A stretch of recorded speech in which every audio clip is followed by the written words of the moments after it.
TIFU by ignoring an headache, and getting entire to be locked down. Well, not actually today. More like 7 years ago. The day started pretty normal.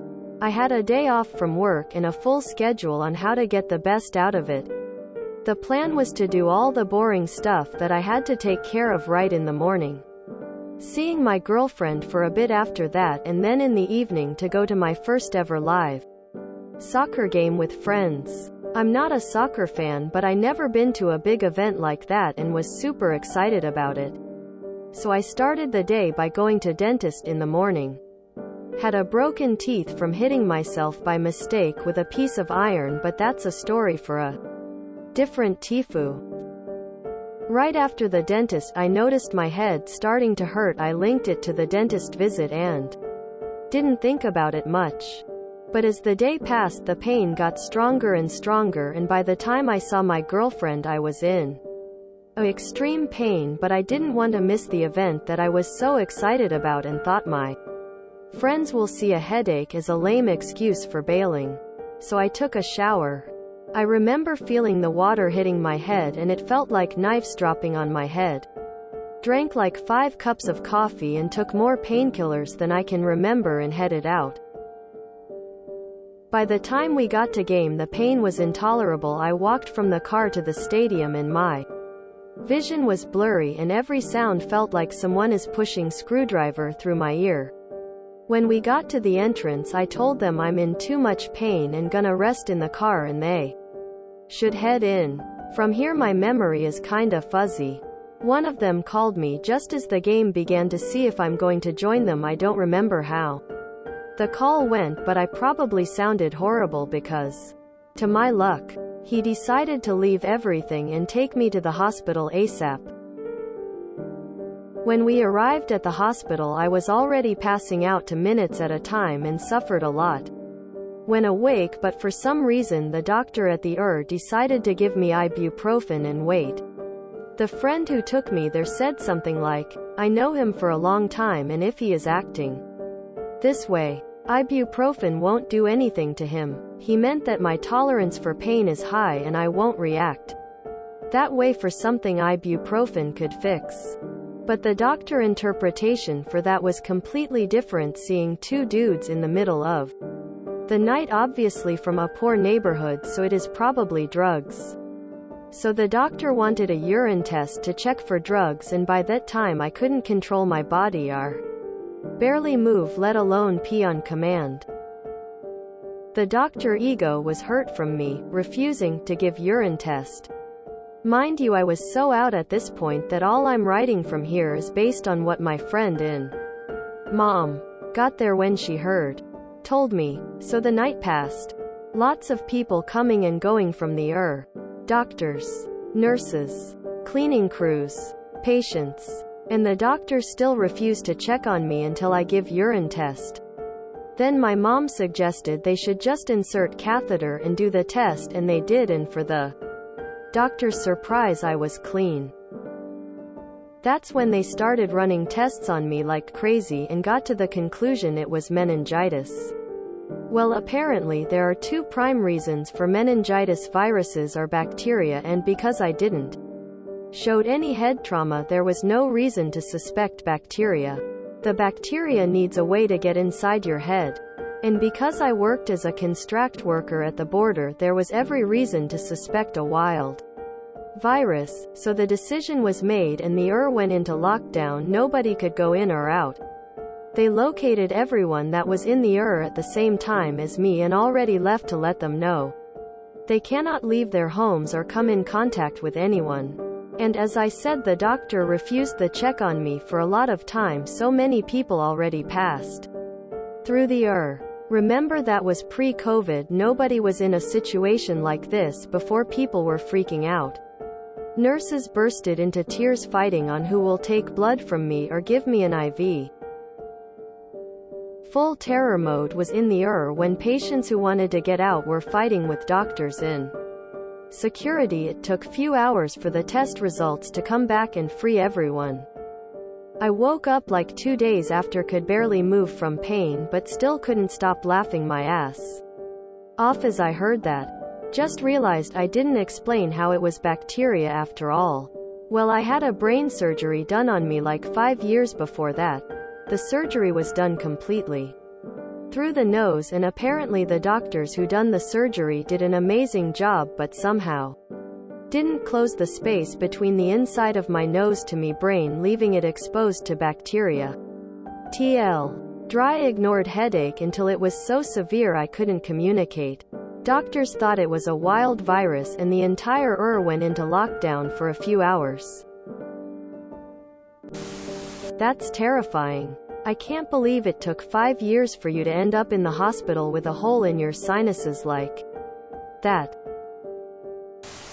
I always have to think of that one Scrubs episode where DJ suspects SARS and everyone gets fucking angry at him like, you can never let the word SARS pass your lips. Man, that's how we get locked down. Well, look at us now. I loved this house episode. I had viral meningitis when I was 4. And that shit is no joke. That afternoon I was perfectly fine. And that evening I was seeing pink elephants dancing on the back of the couch. I really don't remember much of it. I remember the rest stop we stopped at that afternoon on our drive home. And I remember spending 3 days bored off my ass in the hospital. In 1975. With no cable. Apparently in between those I ran a fever of 105 and spent 7 days in a coma. And the doctor has zero idea as to why I didn't spend the rest of my life in a persistent vegetative state. The takeaway is, if you have ever had brain surgery, maybe you shouldn't ignore headaches. It always surprises me how some doctors react like such assholes. I remember reading a TIFU a while ago about some guy who lost his wife who had a severe epilepsy. Because the doctor was convinced she was on drugs and wouldn't listen to the husband. I'm a med student and started working at the hospital this year, and the thing I probably heard the most is that if I don't have the patient's consent to do a test or something, I should just move on and do the most that I can do, or give the diagnosis and start the treatment based on the symptoms, history, clinical exam. Some doctors really have a fragile ego that they start acting like little babies and risk people's lives for such stupid things. I'm glad you're okay now and hope you're going great. Had viral meningitis and encephalitis at the same time. Hospitalized for 9 months. You don't have to explain anything to me. Edit. Fuck it, I'm just gonna tell the truth. Guys, I was trying to be more placating initially. But the truth is, this story is horse shit. I was an nurse for 13 years. Only had a true meningitis patient once. Dude went to church that morning. Was dead 12 hours later. I stood on a chair in the corner to chart because the room was such a fucking war zone. I gotta say though, I've never seen a nurse burst into tears at taking care of any patient. Even during the Ebola scare. The urine thing seems extremely weird to me. 2. It's insanely easy to give a migraine cocktail that is no controlled substances. So that seems odd to me. Double edit. Amendment on the crying thing. I have cried over patient deaths. In one case I had an adult daughter from a car accident and I knew her mom had died, but I didn't have 100% confirmation, so I couldn't tell her. Cops came and told her like an hour later. I came back in and just started weeping and was just all. I knew it was provably true, but I couldn't tell you. I didn't know. I am so sorry. Then later that night, long story short, I felt my hospital was falling short on taking care of her and her brother. They were vacationing here. I told our social worker they could stay at my apartment and I'd take them wherever they needed to go the next day. Went in later to discharge her. They had friends in town take them. And the daughter hugged me and said, "The social worker told us what you did." Cue the second time I cried that night. I've been suffering from persistent unexplained headaches for nearly 2 to 3 years straight now. At its worst they can last for over 2 weeks in a row and painkillers don't help much. I've been to the doctors numerous times, but because I'm in my mid-20s no one really seems concerned. I've been waiting on a neurology appointment for around 4 to 5 months now with no news. I think that doctors often downplay the symptoms in younger patients because it often gets brushed off as stress-related or something benign like a migraine or tension headache. Sometimes it feels like it's a constant uphill battle to get people to take you seriously. Refusing treatment and assuming that a patient is on drugs is beyond unprofessional. At the very least they should have done a neurological exam, checked your heart rate, BP, and done some preliminary tests. If it was something severe like a ruptured aneurysm, you might not have even made it. This definitely wasn't your flu. Ended up in hospital with viral meningitis when I was 17. Wasn't fun. Had 7 lumbar punctures as part of testing for it. They numbed the area for the first but couldn't get anything out. So they just kept going until it worked. And it wasn't numb when they were done. That damn doctor could have killed you.